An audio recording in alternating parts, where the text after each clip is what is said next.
fact, economists are beginning to cut their GDP growth forecasts for the United States. The latest, the Bloomberg Best team over JPMorgan. That team, one of the most accurate forecasting teams on the economy, and it slashed its estimates by a full percentage point for both the third and fourth quarters. Right now, we're joined by Robert Mellman. He's an economist on that team, and he is joining us from JPMorgan's offices here in New York. Bob, thank you so much for joining us. We appreciate it. Glad to be here. So, first of all, was sort of the catalyst for this, or even the straw that broke the camel's back, so to speak, the data that we got out yesterday, the jobless claims and the worse than expected Philly Fed numbers? Yes, they were. We pay a lot of attention to jobless claims, and there's some question about the validity of the latest numbers, but we think probably it's right. The claims actually have been going up recently, but importantly, that's not the only weak data we've been getting. As you mentioned, the Philly Fed and earlier the week the Empire State Fed, both manufacturing surveys for August have recorded outright declines in manufacturing orders coming in. Even though mortgage rates are down, mortgage applications are not responding. And as far as we can tell, core retail sales, chain store sales, still remain very sluggish as they've been for the last 3 or 4 months. So we should be specific here. The forecast for the third quarter are now going to 1.5%, and the fourth quarter going to 2%. Again, decreases of a full percentage point. The consensus of folks that are surveyed by Bloomberg still remains at 2.5% for the third quarter. Do you think there's been this sort of abrupt change in the past month or so in terms of the economic outlook? And what's really been driving that? Things looked more positive in the first half of the year, of course. Yeah, I'm not sure what's driving it. If you look at the economic data, it really started to slow in May and June.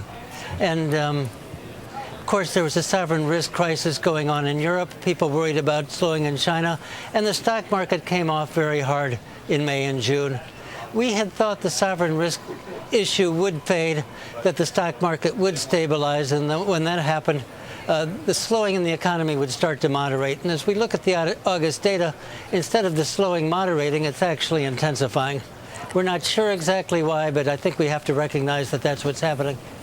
Well, I had to notice as well that if you look at the outlook ahead of time for the second quarter GDP, the forecasts going in were around 3.3%. The actual second quarter GDP came in at 2.4%. So this time around, how high are the risks that it's going to track even lower than 1.5% to 2% for the second half of the year? Yeah, I guess there's always some uncertainty, and I think things continue to come in weaker than we think. There is a risk that will be even lower, but our best guess is 1.5% third quarter, 2% fourth quarter. You know, we've been talking to a lot of folks about what to do about all of this. And as you know, there are many, many different opinions. The team over there at JPMorgan, what are you looking at as perhaps the best measures to help boost growth once again? Yeah, I don't think there is any easy measure. You know, there can be some fiscal stimulus. We do think the Fed will probably step up the so-called quantitative easing, buying treasuries sometime between now and the end of the year. But I don't think there's any magic bullet that is going to just bring the economy really back to life all at once. And when you talk about this quantitative easing that the Fed has been doing already, there is some debate even there about whether it's going to do any good. You do have already a good amount of liquidity in the system. It's just a matter of pushing it out there and actually making the loans to people.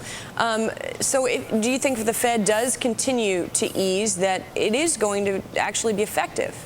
I think it will have some effect as market interest rates come lower. Right now we see refinancing going up, both mortgage refinancing and corporates, as more cash in people and businesses' pockets, and some of that will get spent. But again, I don't think it's going to have an enormous boost. It's still going to be a pretty sluggish economy through the second half.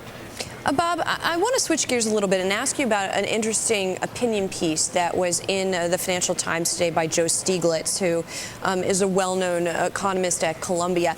And he's looking more back to the financial crisis, back to the so-called Great Recession, and saying a lot of economists' models were broken, that's part of the reason why the crisis wasn't seen in advance.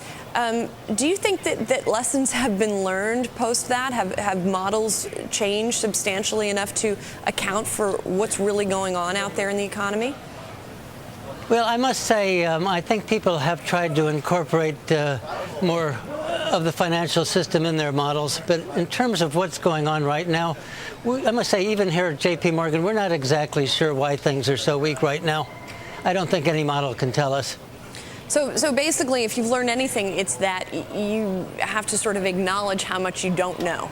Yeah, we've been a little humbled, I'm afraid.